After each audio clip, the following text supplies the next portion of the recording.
Dios, que muchas veces y de varias maneras habló a nuestros antepasados en otras épocas por medio de los profetas, en estos días finales nos ha hablado por medio de su Hijo. A este lo designó heredero de todo y por medio de él hizo el universo.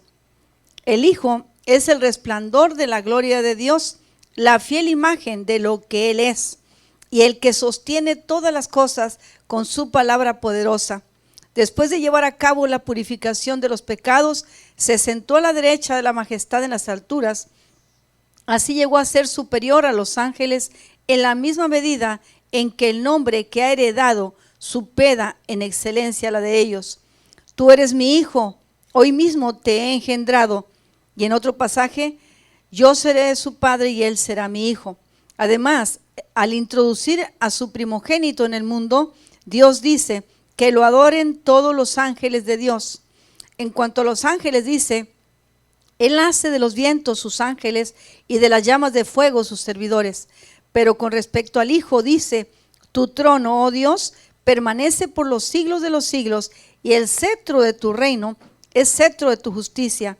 Has amado la justicia y odiado la maldad. Por eso Dios, tu Dios, te ha ungido con aceite de alegría, exaltándote por encima de tus compañeros. También dice, en el principio, oh Señor, tú afirmaste la tierra y los cielos son la obra de tus manos. Ellos perecerán, pero tú permaneces para siempre. Todos ellos se desgastarán como un vestido. Los doblarás como un manto y cambiarán como ropa que se muda, pero tú eres siempre el mismo y tus años no tienen fin. ¿A cuál de los ángeles dijo Dios jamás, siéntate a mi diestra hasta que ponga a tus enemigos por estrado de tus pies? ¿No son todos los ángeles espíritus dedicados al servicio divino, enviados para ayudar a los que han de heredar la salvación? Amén. El Señor bendice su palabra. Es muy interesante considerar este pasaje bíblico, aunque se ha predicado muchas veces. Hay algo que a la humanidad y a veces hasta al pueblo de Dios se le olvida: ¿quién es Jesús? ¿Quién es Jesucristo en nuestras vidas? Y el versículo 1 dice que Dios, hablando de muchas maneras en la antigüedad a los antepasados nuestros, les habló a través de los profetas. Dios habló a través de muchas manifestaciones poderosas, sobrenaturales, de los profetas a Cristo, con milagros, con maravillas, de Cristo para acá igual, a través de la iglesia. Dios ha hablado por 20 siglos, hermanos, a través de la iglesia, siempre del poder de Dios, de la gracia de Dios, de la salvación. La sana doctrina fundamental en la Escritura exalta el nombre de Cristo. Y muy relevante tomar en cuenta la Trinidad, que es Padre, Hijo y Espíritu Santo. Y dice que de esa manera se habló anteriormente, y en estos días finales, a través de Jesucristo, quien es el esplendor de la gloria del Padre, el que fue manifestado, Dios mismo que se humanó, vino para que el concepto que antes tenían los judíos pudiera ser entendido. Dios envió a su Hijo. Ellos entendían que existía el Elohim, un Dios todopoderoso, pero Cristo vino a mostrar la misma imagen del Padre, del Dios invisible, se hacía visible ante los humanos. Y es muy interesante porque pone un ejemplo aquí en cuanto a la majestad de Jesucristo, en cuanto a la altura del lugar que Jesucristo tiene dentro de la Trinidad, que no es más el Padre, más que el Hijo, ni menos es el Espíritu Santo, que es un solo Dios en tres formas de expresión, en tres formas de labor, por decir algo así, pero que es el mismo, es el mismo. Cuando usted ve el título de este pasaje, dice el Hijo superior a los ángeles. No dice Jesucristo, no dice Jesús, pero habla del Hijo superior a los ángeles. ¿Por qué el escritor a los Hebreos menciona esto? Bueno, aunque aquí no viene, como en todas las cartas, sabemos quién escribió Filemón, la carta que tienen a un lado, sabemos quién escribió todos los escritos tomados en cuenta para que se hiciera el conjetura de una Biblia, de una carta con un libro como el que tenemos en las manos, en los Hebreos no dice el autor, pero por el tipo de escritura, por la forma de expresión, se cree que fue el apóstol Pablo quien le escribe a los hebreos. ¿Quiénes son los hebreos? Los judíos, los israelitas, más para atrás. Hebreos, israelitas, judíos, actualmente judíos, pueblo de Dios. Les escribe a ellos y les menciona algo: el Hijo es superior a los ángeles. ¿Por qué les dice esto? ¿Por qué ve la importancia de hablar que Jesucristo es superior a los ángeles? Bueno, porque en el tiempo de Jesús había ciertos grupos de sectas que entre ellos memoraban o se congraciaban o honraban a los ángeles. Entonces el escritor, sabiendo que esto sucedía, les tiene que hablar directamente. Oigan, esperen tantito. Jesús, al que se les ha predicado, es mayor que los ángeles. ¿Sí? En la antigüedad, ellos tenían la Torá. Este es el libro que los judíos todavía la tienen. Aquí está, del Génesis, los Salmos y los Profetas. Nada más. No tienen el Nuevo Testamento. Entonces aquí habla pasajes de la Biblia, del Antiguo Testamento, donde menciona a los ángeles, donde menciona a los profetas. Entonces, ¿qué sucede? Dice esta parte, yo sé que no le van a entender nada cuando la lean, pero no la van pasando para que sepan cuál es el libro, lo conozcan. Esa sí trae un texto en español, creo. ¿Qué es esto, hermanos? ¿Qué es relevante y qué es tan importante? Para ti, ¿traes una Biblia? ¿Cuántos trajeron Biblia esta mañana? Es la autoridad máxima para el Hijo de Dios, el creyente, la palabra, las sagradas escrituras o Santa Biblia. Pues para ellos la Torá es también la Sagrada Escritura. Es lo que Dios le reveló a Moisés y lo plasmó en esa forma. Se ha ido plasmando hasta llegar, de diferentes maneras, hasta llegar a ser un libro como ese. Y ellos lo tienen, y ellos lo cuidan, y ellos lo cuidan mucho, y ellos tratan de practicar todo lo que dice ahí. Leyes, ordenanzas, 613 de ellos, y ellos están en eso. Y ellos todavía están esperando al Mesías que habla ahí en el Antiguo Testamento. Unos pocos de ellos se han convertido a Cristo. Allí habla de los ángeles. Entonces, muchos de estos se habían ido por una línea equivocada, honrando o venerando a los ángeles. Entonces, el apóstol se encuentra en la necesidad de decirles: oigan, escuchen, Jesucristo es mayor todavía que los ángeles. ¿Pero cómo? La Torá dice que Jacob luchó con el ángel por una bendición. Sí, es verdad, sí existen. Nadie ha dicho que no existen. ¿Por qué? Porque el ser humano siempre está buscando algo en qué enfocarse, en qué endiosarse, por decir así algo. A quién poner un altar, a quién poner en un lugar específico de honor. ¿Y qué pasa? Que ellos se oían ya doctrinas de ángeles en ese tiempo, o dice Pablo, o doctrinas de demonios, también lo dice de esa manera. Recalca fuertemente por aquellos que pertenecían a cultos a los ángeles y que deberían de tener cuidado, ¿sí? De en qué lugar tenían a Cristo ellos, en qué lugar, que no se desviaran, que no hubiera confusión entre ellos, que analizaran la escritura en cuanto a Jesús, lo que se estaba diciendo en ese tiempo. No estaba el Nuevo Testamento escrito, las profecías ya se habían cumplido en Cristo, pero ellos no sabían, muchos de ellos no sabían, y los que habían creído, creían por la palabra de los apóstoles, y los apóstoles predicaban a un Cristo que había estado con ellos, que había muerto y que había resucitado. Un Cristo resucitado era lo que ellos predicaban.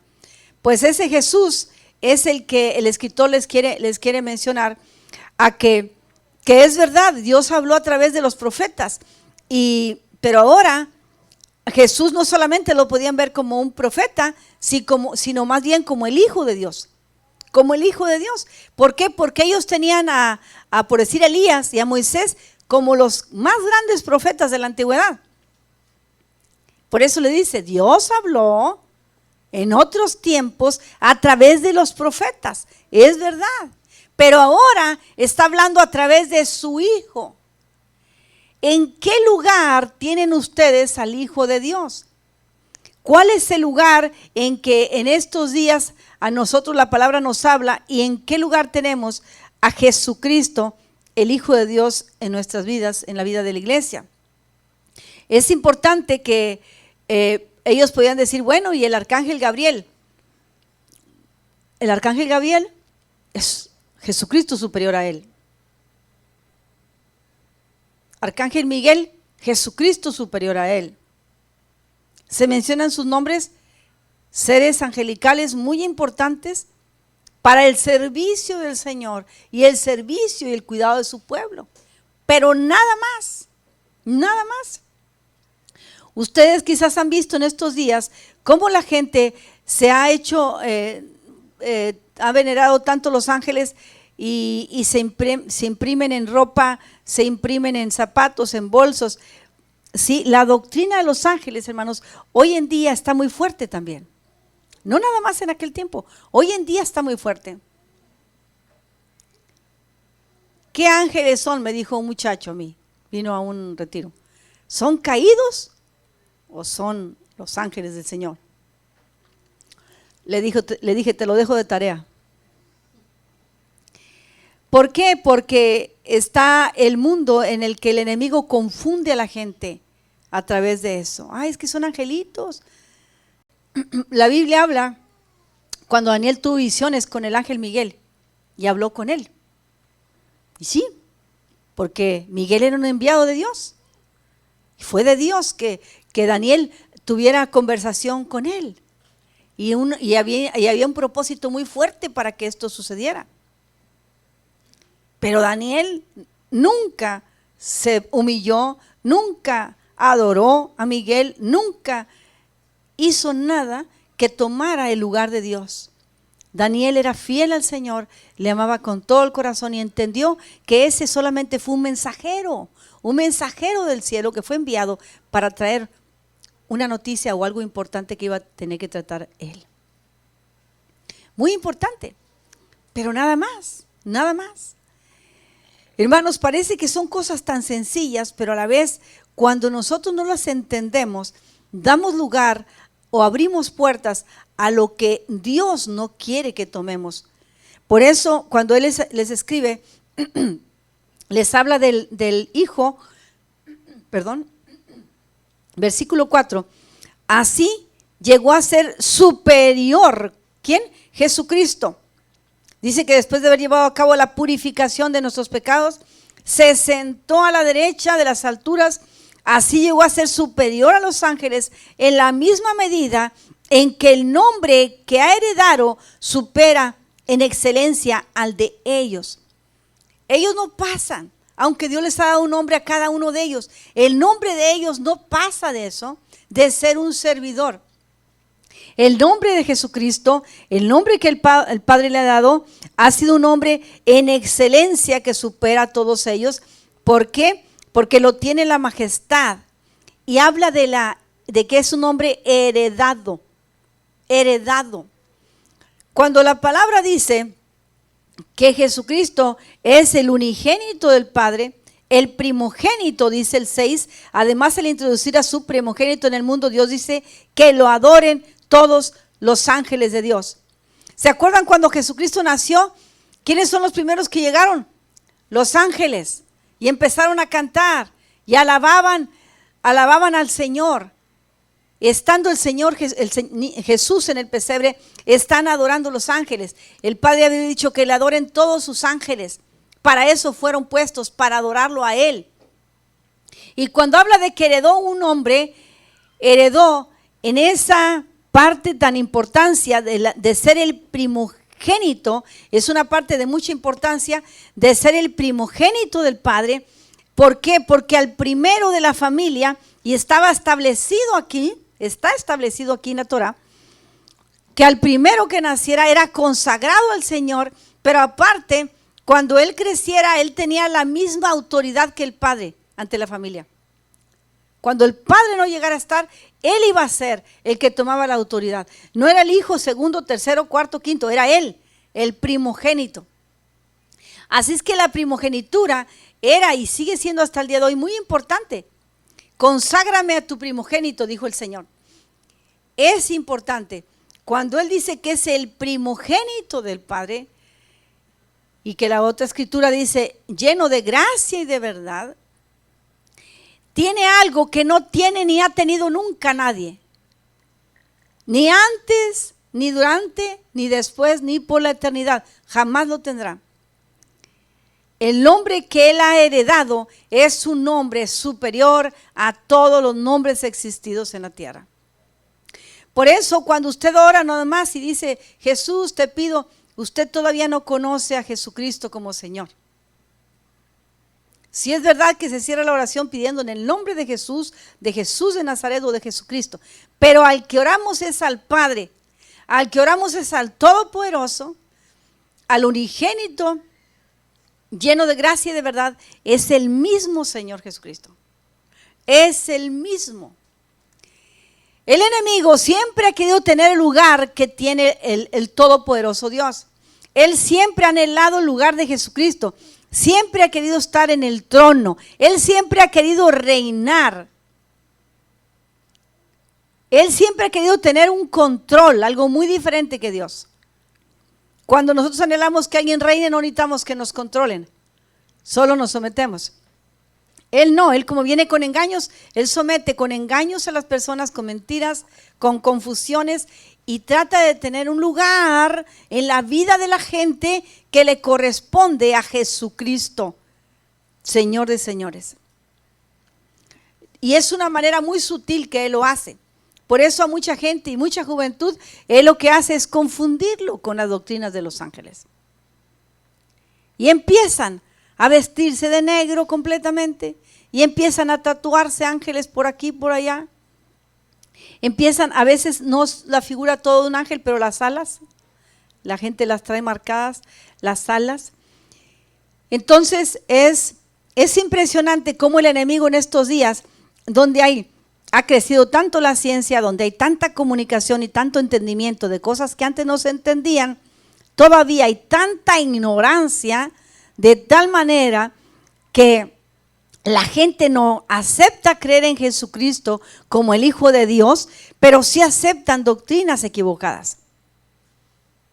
Aceptan cosas que vienen camuflajeadas, vienen del mundo de las tinieblas, porque es la única manera de camuflajearse es en lo escondido, en lo oscuro.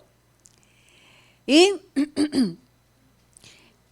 aquí Hebreos 1:5 dice que nadie ha tenido una relación tan importante como la tienen el Padre y el Hijo.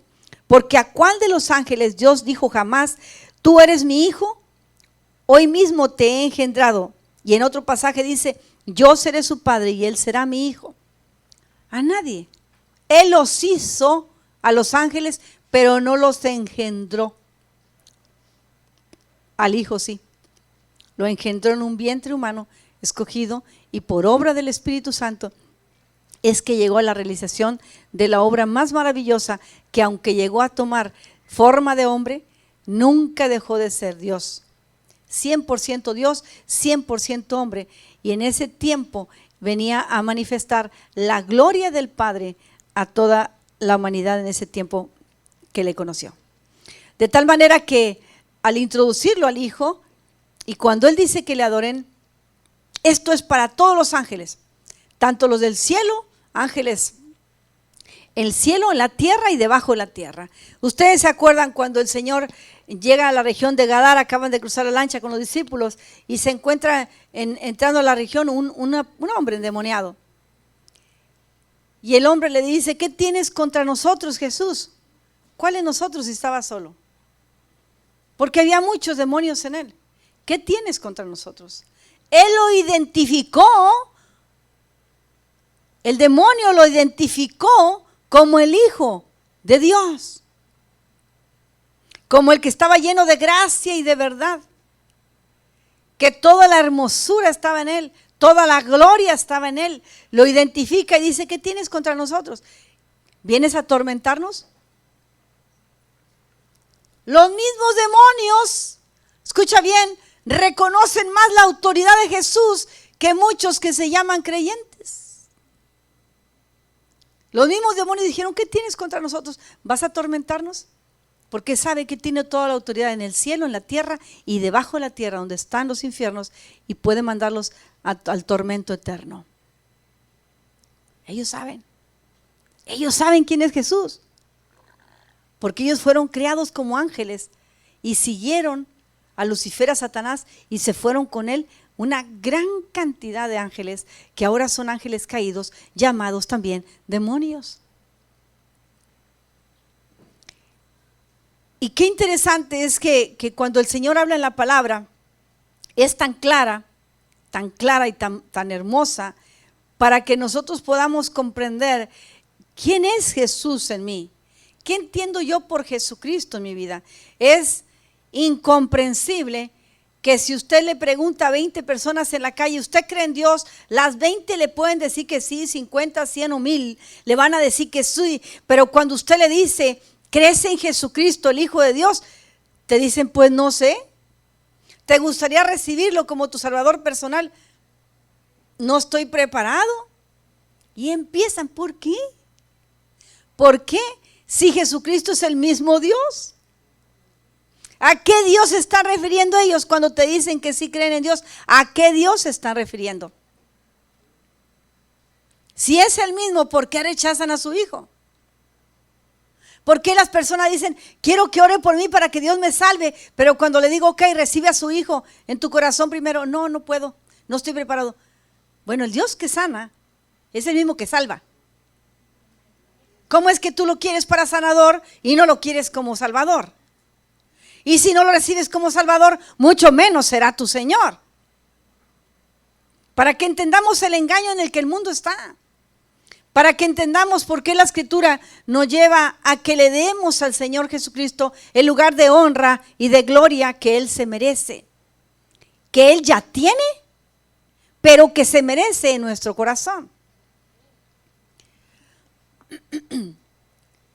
Como primogénito de Dios Padre, Él ocupa la posición más eminente en el universo y en todo lugar. Yo dije que como ser el primogénito recibía un lugar de autoridad, recibió la herencia. Fue esa herencia de autoridad que el Padre le dio. Como soberano y rey del universo debe ser adorado por todos los ángeles. Desde que nació en el pesebre hasta ahorita que está en el trono. Dice la Biblia que cuando estaba en gran agonía venían ángeles y le fortalecían, ¿se acuerdan? Estuvieron a su servicio. Y esto es importante. La mayor confirmación de la deidad, Padre, Hijo y Espíritu Santo, con un mismo lugar de honra. Usted no puede decir que ama a Dios si usted no acepta que necesita la dirección del Espíritu Santo. Usted no puede decir que cree en Dios si usted no ha aprendido a amar a Jesucristo, su Hijo. Usted está en un engaño. Usted no puede decir: a mí el Espíritu Santo me habla, si tú no estás obedeciendo a Dios en tu caminar con Él. ¿Es el Espíritu Santo? No puede ser, porque el Espíritu Santo dice que fue enviado dice que Él viene, convence al mundo de pecado, de justicia y de juicio también.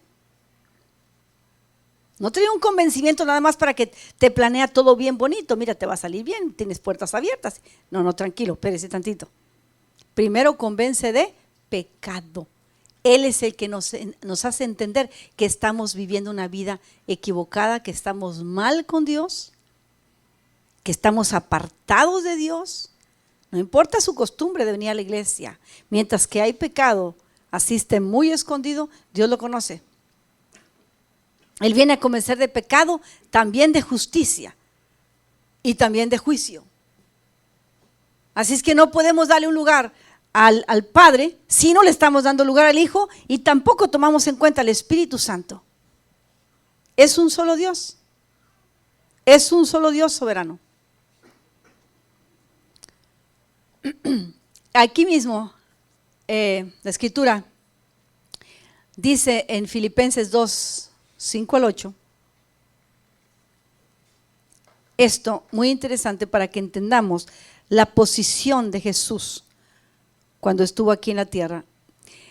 El 5 dice, la actitud de ustedes debe ser como la de Cristo Jesús, quien siendo por naturaleza Dios, diga por naturaleza Dios, no consideró ser igual a Dios como algo a que aferrarse.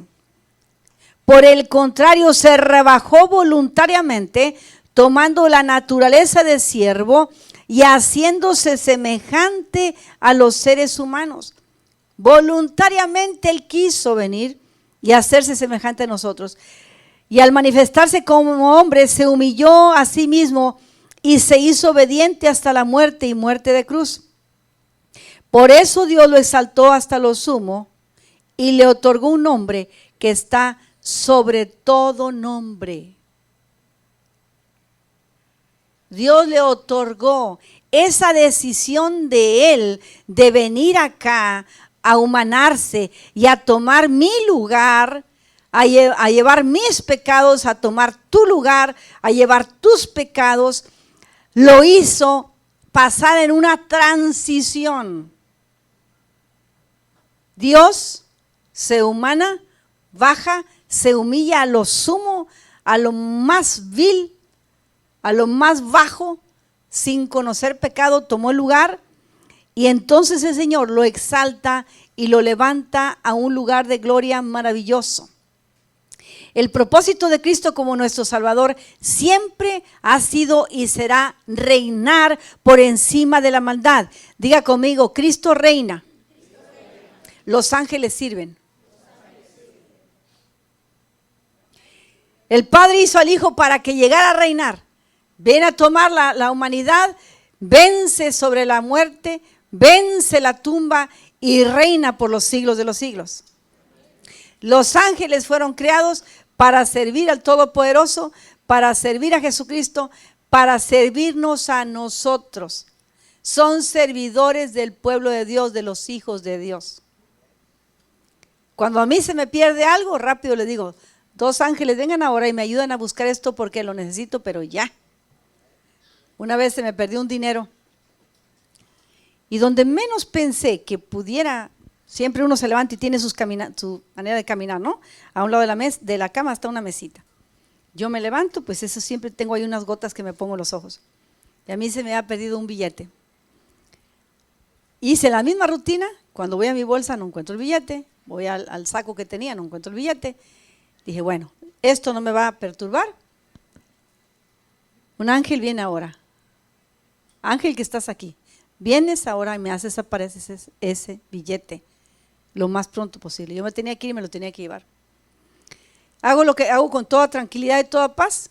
Cuando vengo otra vez a recoger mi Biblia, que lo tengo en esa misma mesita, a un ladito de la Biblia, estaban los $100.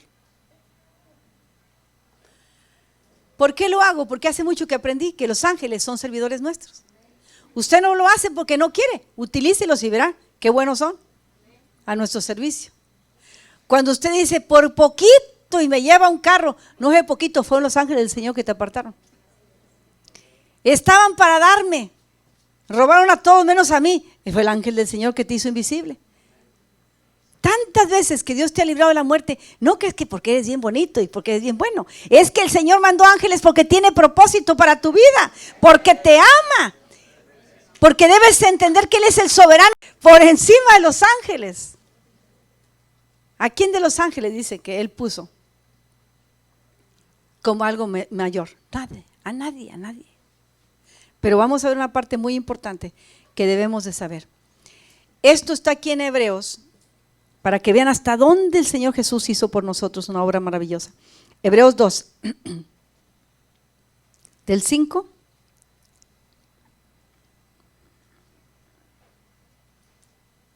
al 7. Dios no puso bajo el dominio de los ángeles el mundo venidero del que estamos hablando. No lo puso bajo el dominio de ellos. Como alguien ha atestiguado en algún lugar, ¿qué es el hombre para que en él pienses? Esto está en el Salmo 8. ¿Qué es el ser humano para que lo tomes en cuenta? Lo hiciste un poco menor que los ángeles y lo coronaste de gloria y de honra. todo lo sometiste a su dominio. Si Dios puso bajo él todas las cosas, entonces no hay nada que no le esté sujeto. ¿Cuándo Dios puso a Jesús un poquito abajo de los ángeles? Esos 33 años que el Señor estuvo en la tierra. A pesar de eso, porque se humilló, ángeles venían y le servían, porque el Señor manifestó gloria y poder. A pesar de su humanidad, nunca pecó.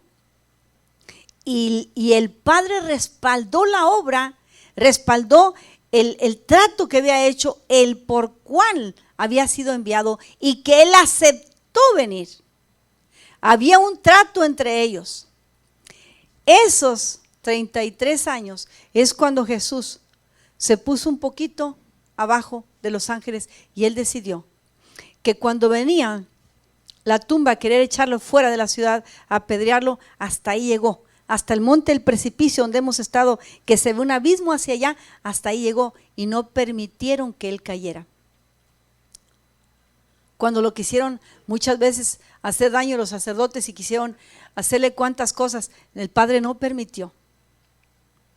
Y mucha gente se burlaba. Si tienes poder, ¿qué le dijo? El que estaba en la cruz, sálvate tú mismo, si eres verdaderamente el Hijo de Dios, sálvate y sálvanos a nosotros. La burla estuvo, el escarnio siempre estuvo. El odio sobre él estuvo, pero el Padre siempre lo guardó. Y el Padre no permitió que él pasara algo más de lo que ya estaba establecido. Pero aún así no hubo un detalle que no se cumpliera en la vida del Señor Jesucristo. Todo se cumplió. Cada profecía se cumplió. Abandonado totalmente por todos sus amigos, los discípulos, la gente a la que le había hecho milagros, todo el mundo lo abandonó, pero el Padre también volteó su mirada, dejó de verlo. Por eso se oscureció la tierra, tembló la tierra, pasaron cosas muy fuertes, incluso en el santuario, el velo del templo se rompió. Todo lo sobrenatural estaba sucediendo porque el Hijo de Dios estaba siendo crucificado y es cuando él clama, Dios mío, ¿por qué me has desamparado? No lo llamó Padre. Allí el Hijo de Dios estaba solamente él pagando por nosotros. El Padre no lo podía ver, ¿por qué? Porque ya tenía toda la suciedad de nuestro pecado encima. Y el Padre, como es santo, no podía voltear a verlo. El Padre tuvo que voltear su mirada, no lo podía ver. No soporta el pecado. Él es santo, santo, santo. No soporta la suciedad, la podredumbre del pecado, del engaño, de la maldad. ¿Y qué sucede? Que el Padre, cuando ve que él hace esto, importantísimo lo que dice. El siguiente versículo 8, todo lo sometiste a su dominio. Si Dios puso bajo él todas las cosas, entonces no hay nada que no le esté sujeto. Ahora bien, es cierto que todavía no vemos que lo que no le esté sujeto. Sin embargo, vemos a Jesús, que fue hecho un poco inferior a los ángeles, coronado de gloria y honra por haber padecido la muerte. Así, por la gracia de Dios, la muerte que él sufrió resulta en beneficio para todos nosotros. Así es como la muerte de Cristo resulta en beneficio para nosotros.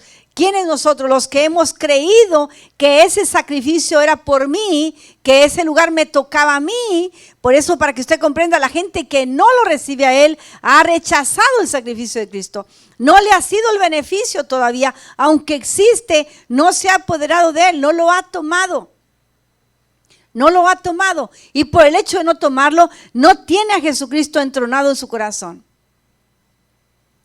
Ese último canto decía, que venga tu reino, ven, que venga tu reino, que venga tu reino. ¿Qué significa eso? Que se haga tu voluntad en mi vida. Reina dentro de mí. En medio de esta desesperación, tu reina. En medio de esta ansiedad, tu reina. En medio del asedio, del pecado, de la maldad que me quiere rodear, tu reina. Tú gobierna, Tú no nada más eres el Jesucristo que me salvó, tú eres mi Señor. Y las cosas cambian, todo cambia. Cuando nosotros sometemos nuestra voluntad a Jesucristo, todo cambia. Apocalipsis, perdón, ahí mismo en Hebreos 2, 5 al 9, acabamos de leer esto, muy importante, pero quiero que vayan conmigo a Apocalipsis, capítulo 19, versículos 11 al 16. Dice, luego vi el cielo abierto y apareció un caballo blanco, su jinete se llamaba Fiel y Verdadero. ¿Cómo se llamaba? Con justicia dicta sentencia y hace la guerra. Sus ojos resplandecen como llamas de fuego y muchas diademas ciñen su cabeza. Lleva escrito un nombre que nadie conoce sino solo él. Está vestido de un manto teñido de sangre y su nombre es el Verbo de Dios. Los siguen los ejércitos del cielo montados en caballos blancos y vestidos de lino fino, blanco y limpio. De su boca sale una espada afilada con la que herirá a las naciones. Las gobernará con puño de hierro. Él mismo exprime las uvas en el lagar del furor del castigo que viene de Dios Todopoderoso. En su manto y sobre su muslo lleva escrito el nombre Rey de Reyes y Señor de Señores. La humanidad, las naciones, un día verán esto. Toda nación lo verá, de aquel tiempo en el que el Señor vendrá a reinar aquí por la eternidad. Cuando ya la iglesia haya ido con Él, cuando ya la iglesia hayamos estado con el Señor, vamos a volver con Él y vamos a reinar con el Señor desde Israel. Así es que, ¿cómo dice el nombre que se le da ahí? Y el anterior, ahí en el mismo pasaje, fiel y verdadero.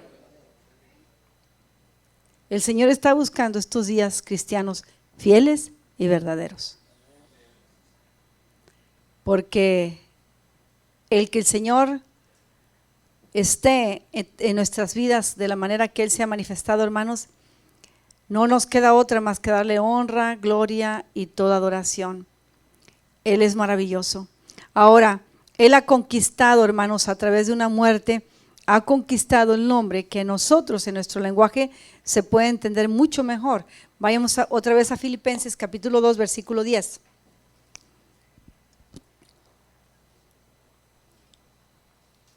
Versículo 10. Para que en el nombre de Jesús se doble toda rodilla en el cielo, en la tierra y debajo de la tierra, y toda lengua confiese que Jesucristo es para gloria de Dios Padre. Ese es el nombre que nosotros debemos de usar. Y no porque yo se lo esté diciendo, porque cuando hubo convicción en nuestro espíritu, cuando Él ya vino a nuestro corazón, ya no sale otra palabra. La palabra que gobierna es la palabra Señor. Por eso, los creyentes en aquel tiempo, la iglesia primitiva, fue muy asediada por el gobierno de Roma, porque empezaron a llamarle a Jesús Señor. La palabra Señor, el título del Señor, solamente se le daba al César. Solamente el gobernante máximo la podía tener, nadie más. Pero cuando ven al Señor hacer milagros, empiezan a decirle: Señor, apiádate de mí. Señor, ten misericordia de mi hija que ha muerto. Señor, mi criado está muy enfermo. Señor. Y empieza a provocarse. Cuando nació la fe, ya no veían a Jesús como aquel que hacía milagros, con aquel hombre, el Galileo, el Nazareno. No, lo veían con uno que merecía la honra y la gloria y que era enviado del Padre y que la mejor forma de llamarlo era Señor. Señor por encima de toda autoridad, por encima de la religiosidad, por encima de todo conocimiento, Él viene a ser Señor. Por eso dice que toda lengua confesará, toda rodilla se doblará. Es verdad. Yo he visto mucha gente, cientos de personas doblar sus rodillas, pero muy pocos confesando con su lengua que Jesús es Señor en su vida. Ese engaño existe todavía en muchas denominaciones. Muchos han confesado a Jesús, pero no lo han confesado como Señor en sus vidas. Todavía la voluntad del hombre está más fuerte que la voluntad de Dios. Todavía el egocentrismo, la egolatría está tan fuerte que yo soy primero que Él. Por eso Él no puede ser Señor de las vidas. Él no tiene el lugar que Él merece tener en las vidas de los creyentes. Dice el mismo pasaje de Hebreos, volviendo a Hebreos.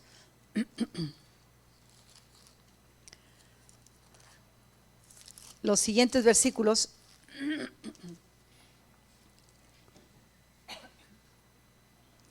Cuando el Padre le dice en el 8, pero con respecto al Hijo, dice, tu trono, oh Dios.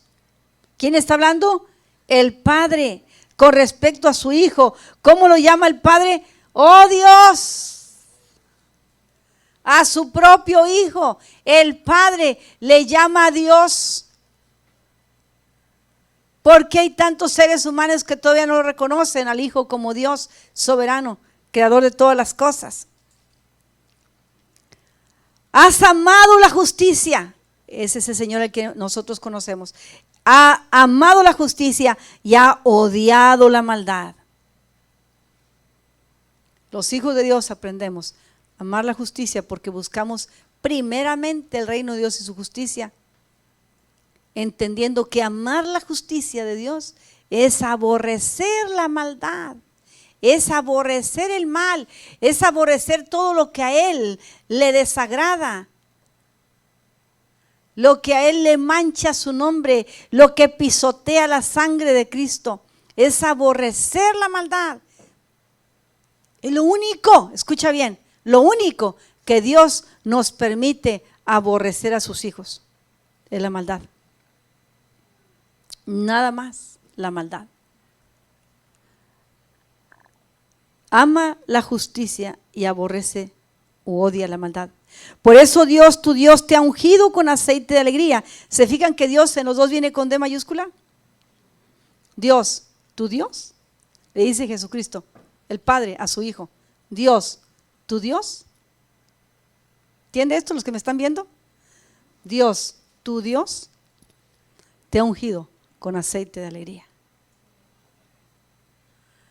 Y el aceite de alegría hermoseó de nuevo el rostro de Jesús. ¿Por qué? Porque dice Isaías que humillado, traspasado por los pecados, molido por nuestras transgresiones, abatido, humillado, dice, no había hermosura en él para que alguien le deseara, sin hermosura para que lo desearan.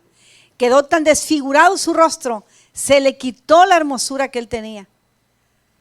A causa de nuestro pecado, toda su imagen se dañó, físicamente hablando, pero espiritualmente hablando, dice que Él lo ungió maravillosamente con un manto o aceite de alegría, exaltándolo por encima de sus compañeros, porque Él nunca se quejó, nunca se quejó. Dijo, no, por los morenos no quiero morir. Los chinos no, tampoco por esos. Los mexicanos son muy peleoneros. Los hondureños, ni para qué. Él no dijo eso. Él tuvo compasión de ti y de mí. No le importó, hermano, tu condición, porque ya había pagado por ella, porque había sufrido al máximo todo el dolor que causó nuestra maldad, nuestro pecado. Entonces el Padre hermosamente le dice, tu trono, Dios, permanece por los siglos de los siglos, tu cetro es un reino, un cetro de justicia. ¿Por qué? Porque Él dejó el trono, el Hijo deja el trono, viene su humana y el Padre le dice, tu trono ahí está. Yo acepté el sacrificio que pagaste por la humanidad que yo creé. Lo acepté. Ahí está tu trono. Ningún ángel, ni Moisés, ni David, ni Elías, tremendo profeta de Dios, nadie tomó ese lugar en esos 33 años que Jesús tuvo acá. Fue conservado nada más para él. Ponte a pensar, iglesia, ¿qué ha tomado en tu corazón el lugar que antes tenía Jesucristo? Cuando tú llegaste enamorado por el Señor, cuando viste lo que Él hizo por ti, cuando viste su mano poderosa, venías tan mal con tantas cosas, el Señor te mostró misericordia, te perdonó, te liberó, te ha santificado y tú tenías a Jesucristo entronado en tu corazón y para ti era el Señor primero y después y siempre y en medio de todo el Señor dirigiendo y buscando dirección de su Espíritu. Ese lugar que le corresponde solamente a Jesucristo, ¿qué ha tomado? ¿Qué otra cosa tomó su lugar? Cuando hay otras cosas que toman el lugar de Cristo, tú poco a poco dejas de ver la gloria de Dios, porque eso te va vedando, te va cegando, te empieza a entristecer.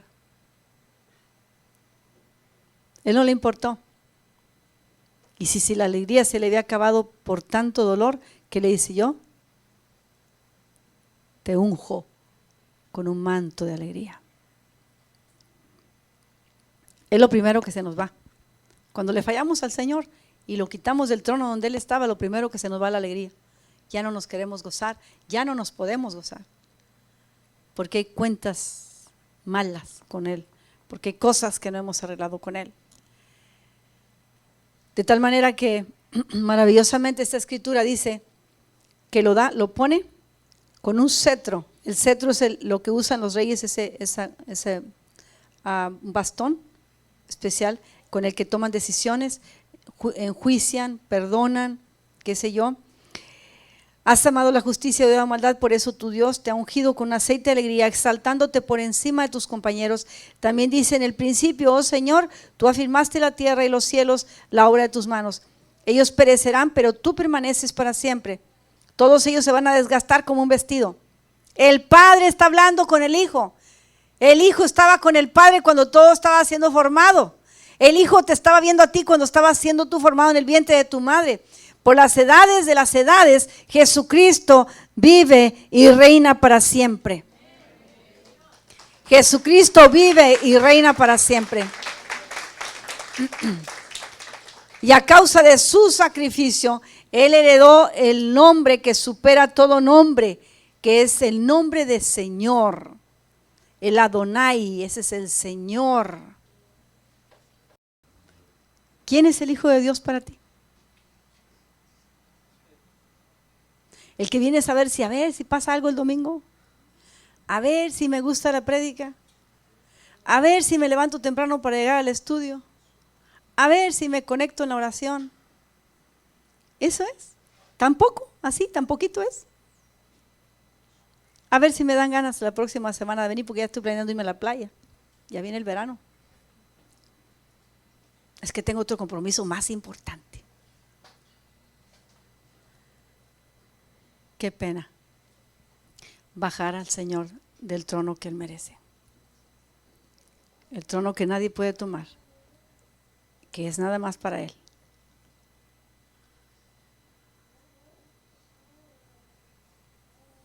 Qué pena es no estar manifestando esa gloria que Él prometió para sus hijos, esas victorias continuas. Dijo que iríamos de victoria en victoria y de gloria en gloria. Cuando Jesucristo sigue entronado en nuestros corazones, eso pasa. Y ese manto de alegría de Él, ese aceite de alegría, nos lo ha transmitido y no se nos puede acabar. No se acaba. Tampoco te lo vende. Ese se siente como se sentía hace rato acá. Está cayendo ese aceite de alegría. No te cuesta nada. ¿Por qué no lo recibes? Dios lo preparó para ti, para mí. El Señor está en el trono. El Señor está en el trono. Muchos como que todavía no lo creen. El Señor sigue reinando con poder y autoridad.